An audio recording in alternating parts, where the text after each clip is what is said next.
Sekarang ini, di Unika Sugio Pranoto sudah ada mata kuliah Akuntansi Sosial dan Lingkungan. Mata kuliah ini sangat menarik karena akan membahas isu-isu akuntansi mengenai CSR.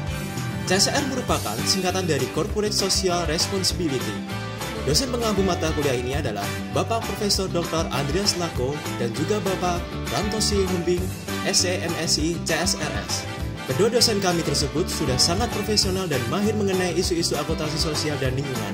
Kami sangat bangga dibimbing dan dididik oleh beliau.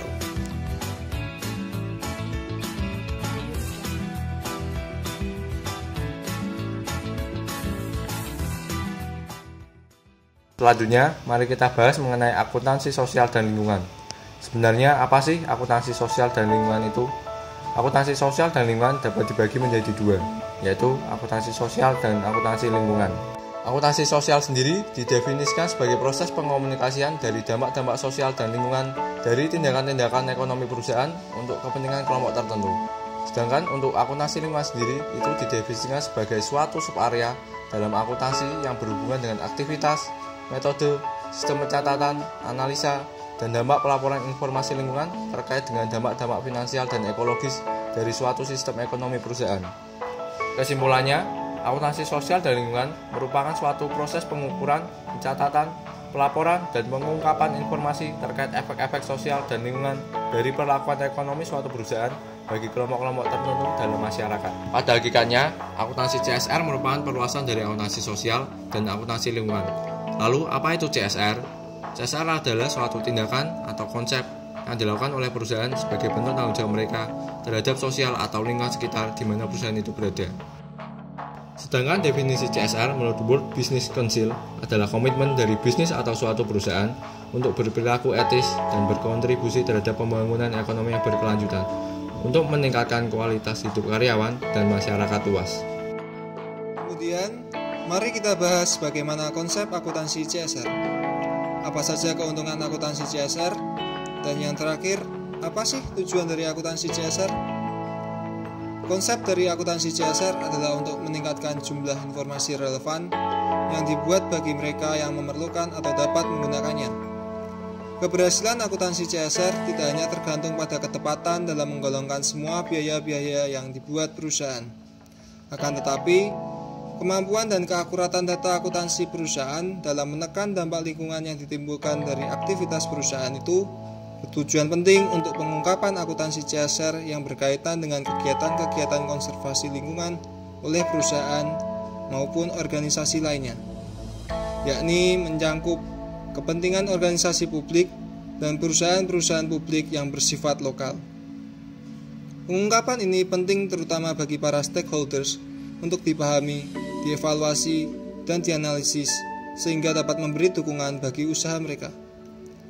Oleh karena itu, akuntansi CSR selanjutnya menjadi bagian dari suatu sistem sosial perusahaan.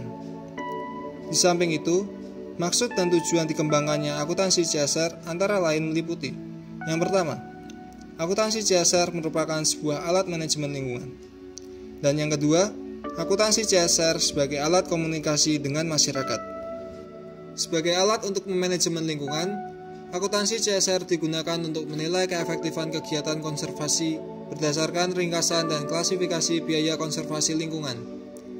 Data akuntansi CSR juga digunakan untuk menentukan biaya fasilitas pengelolaan lingkungan, biaya keseluruhan konservasi lingkungan, dan juga investasi yang diperlukan untuk kegiatan pengelolaan lingkungan. Selain itu, akuntansi CSR juga digunakan untuk menilai tingkat pencapaian tiap tahun untuk menjamin perbaikan kinerja lingkungan yang harus berlangsung terus-menerus. Sebagai alat komunikasi dengan publik, akuntansi CSR digunakan untuk menyampaikan dampak negatif lingkungan, kegiatan konservasi lingkungan, dan hasilnya kepada publik. Tanggapan dan pandangan terhadap akuntansi CSR dari berbagai pihak, pelanggan, dan masyarakat digunakan sebagai umpan balik untuk mengubah pendekatan perusahaan dalam pelestarian atau pengelolaan lingkungan. Sekarang, mari kita bahas keuntungan akuntansi CSR. Secara empiris, ternyata perusahaan mendapatkan keuntungan atau berkah melimpah dari investasi CSR jika melakukannya secara konsisten dan tulus. Semakin besar investasi perusahaan pada CSR, semakin besar manfaat ekonomi yang akan didapatkan. Selain itu, dengan berinvestasi CSR juga dapat diselipkan strategi marketing dan hal tersebut dapat membuat image yang baik bagi nama perusahaan. Manfaat ekonominya diantaranya, yang pertama, sebagai investasi sosial. Yang kedua, memperkokoh profitabilitas dan kinerja keuangan. Yang ketiga, meningkatnya akuntabilitas dari investor, konsumen, dan kreditor. Yang keempat, meningkatnya komitmen. Yang kelima, meningkatnya citra atau image. Dan yang terakhir, menurunkan kerentanan gejolak sosial. Berikutnya, mari kita bahas tujuan dari akuntansi CSR. Pertama, mengidentifikasi, mengukur, mencatat, melaporkan semua informasi terkait dampak dan cost dari aktivitas bisnis yang secara langsung tidak berdampak terhadap profitabilitas perusahaan dan kualitas sosial serta lingkungan. Private cost mencakup biaya bahan baku, tenaga kerja, dan overhead. Sementara public cost mencakup biaya-biaya untuk pencegahan dan pemulihan kesehatan masyarakat serta lingkungan yang diakibatkan oleh emisi proses industri, polusi, pencemaran, dan lain-lain. Kedua, mengestimasi, mencatat, dan melaporkan dampak, cost, serta benefits dari suatu proyek baik yang terukur maupun sulit terukur terhadap masyarakat dan lingkungan. Metode akuntansinya disebut socio-economic accounting. Perlakuan atas cost tersebut adalah sebagai beban periodik atau sebagai pengeluaran investasi tergantung pada tingkat kesuksesan atau umur manfaat ekonomis suatu proyek. Ketiga, mengidentifikasi, mencatat, dan mengungkapkan informasi terkait pengorbanan sumber-sumber ekonomi entitas untuk program-program CSR dalam jangka panjang.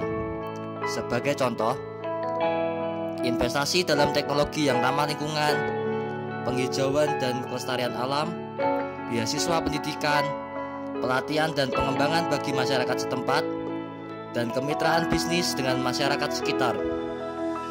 Untuk melaksanakannya, perusahaan harus mengalokasikan dana CSR secara permanen dan dilaporkan dalam kelompok aset tidak berwujud. Untuk menghijaukan sebuah perusahaan, ada beberapa tahap yang perlu kita perhatikan. Yang pertama, melakukan penghijauan terhadap visi, misi, tujuan, dan sasaran perusahaan yang sudah ada agar menjadi lebih ramah lingkungan. Yang kedua, melakukan penghijauan pada struktur dan fungsi manajemen perusahaan. Yang ketiga, penghijauan terhadap proses manajemen perusahaan.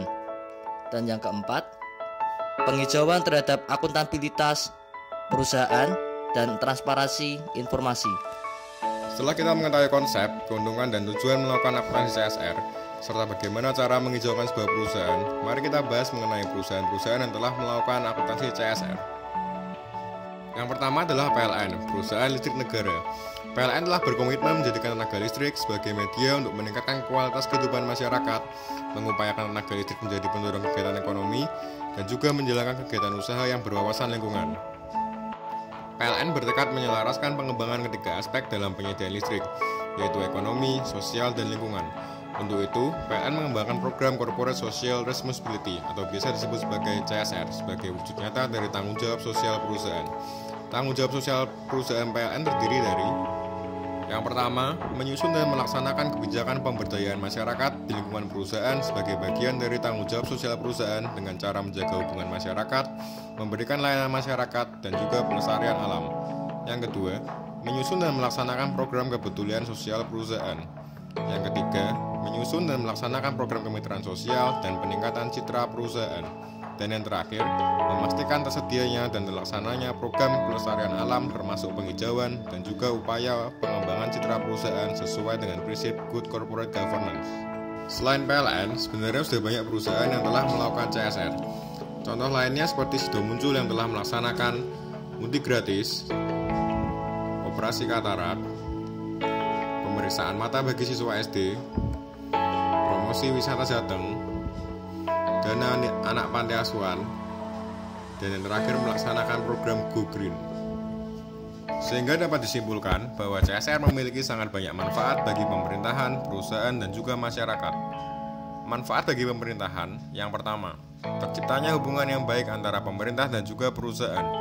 Hubungan yang baik akan terjalin karena pemerintah akan mengapresiasi tindakan CSR dari perusahaan. Yang kedua, membantu pemerintah dalam memperbaiki kesejahteraan masyarakat. Dan yang ketiga, membantu pemerintah dalam melestarikan lingkungan. Selanjutnya, manfaat bagi perusahaan. Yang pertama, membangun image yang baik dalam pandangan masyarakat. Yang kedua, menjalin hubungan yang baik antara perusahaan dan masyarakat. Jika masyarakat diperhatikan dan dipedulikan, maka masyarakat akan mendukung semua kegiatan usaha perusahaan, sehingga pada akhirnya tidak akan terjadi demo-demo dari masyarakat. Yang terakhir, mari kita bahas beberapa poin-poin penting yang perlu kita perhatikan.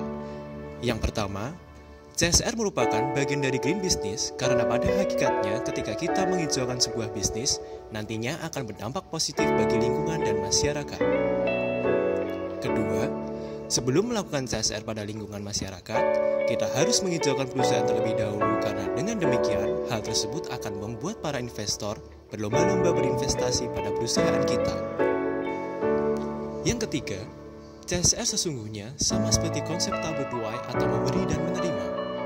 Yang keempat, CSR merupakan perbuatan kasih terhadap sesama yang kemudian dapat dikaitkan dengan visi dan misi perusahaan agar perusahaan dapat terus bertumbuh serta berkembang secara berkelanjutan. Demikianlah informasi yang dapat kami bagikan.